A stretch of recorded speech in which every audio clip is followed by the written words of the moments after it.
Well, we're back after the break, and I'm talking to Carol Dankwart now. We're still talking to people from the Croydon Horticultural Society and Garden Club. Now, you had something further to say, Carol, on the lemon tree problem. Yes, there is a kaolin spray, which is a clay spray that is just being introduced. I don't know the name of it or anything, but it's only heard about it being in the general nurseries. So what do you do with it? Well, you spray the tree with it, and the tree will be white because the kaolin is like a chalk spray. They use it in dark chocolate, actually, and they also use it in anti-diarrhoea mixes. Oh, okay. And evidently the wasp can't lay its eggs because it's got this spray on that gets in the way of them laying the eggs. So will the lemon tree still fruit lemons? Yeah, it won't make any difference. Well, it'll grow better because it hasn't got the wasps. Oh. And the wasp is an Australian native wasp. I didn't know that either. I thought it was an introduced species. No, well, it's gradually come down from up north because of the bringing citrus trees down. And also the weather is warmer, so, go from backyard to backyard sort of. So it travels slowly, but because it doesn't fly very far. Very small wasp. It's quite tiny. You can use the yellow traps and things, but that traps other things too. And the sticky traps, they recommend you only have them out for a certain length of time because I know I had one out and there were little bird feathers on it. Oh, okay. The bird had got away, but... Fortunately, but we don't want that to happen, do we? No, we don't. And it catches the good insects as well, and we need our insects badly.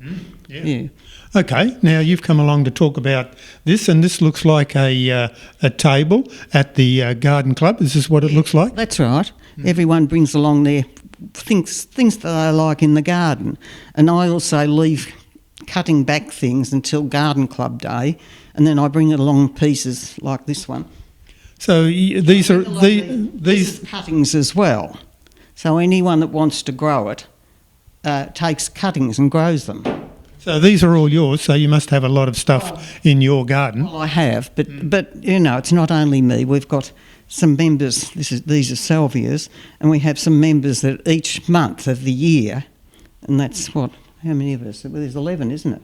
No, 10 months. They'll bring 10 months of meetings. They will bring along a vase of beautiful salvias, and there's usually cuttings amongst that too that people can take home. And salvias are really tough. So there's a bit of swapping going on. Oh, there's lots of swapping. And so we have a table with surplus plants and bulbs, and there's always... There's really not something near. And so there's flowers all through the year, isn't there, some sort? Oh, yeah, that's right. And if there's not, well, there's nice leaves like this, the cyclamens and things like that. And people sometimes don't realise. Isn't that beautiful? That's a beautiful thing, and that's, flowering in the middle of winter. Yeah, it flowers now and it'll grow in dry shade and get the hot sun in summer. Is it a native? No, it's not. Would you believe it? I've forgotten the name of it. Can you remember, John? Fringe flower. The fringe flower, yeah. What's its botanical name? It's gone. But don't worry about that. Some of them have purple leaves. This has purple leaves after the flowers. And they're available in the nurseries everywhere. This one of the garden club members brought in, and I liked it, so I took it home and grew a piece, and now it's ceiling height, and it's an awkward spot. It doesn't get any rain. It's under the eaves facing the hot west sun, and it flowers away at this time of the year. So it thrives just about anywhere. And when we do the show bench, we hold the plants up and we say, who brought this along? So that if anyone wants to know about it, they can ask the person that grew it. And that's very useful. And also, it recognises that people have brought things along. It makes the group more friendly. So how many people would generally come to a meeting? Good question. Roughly? 30, 40, I think. That's pretty good. And our speakers are fantastic. I have these little addictions and I get over them a bit, and then we get a news like the begonias. I get these ones. We got the begonia lady came along, so, the addiction's back. And last month we had a succulent man that showed us how to make a jellyfish out of an upturned hanging basket with the little cabbage succulents all around and trailing ones hanging down underneath. He won the most innovative prize at the Flower and Garden Show with it. So they come along and then everyone gets excited and away they go. We've got succulents for a month and then we've got something else for the next month. That's right. It's one thing after another. And, it's one addiction after the other. Mm-hmm. But I like to grow bulbs, and bulbs are beautiful things to grow from seeds. And talking about bulbs, I've got some onion weed in my lawn. What do I do? Get rid of it before it flowers, because the flowers will seed it along. I did hear you can use brake fluid, but I wouldn't recommend that. And somebody said you can use Aerogard, but I don't know about that either. I don't know what that'll do to your soil.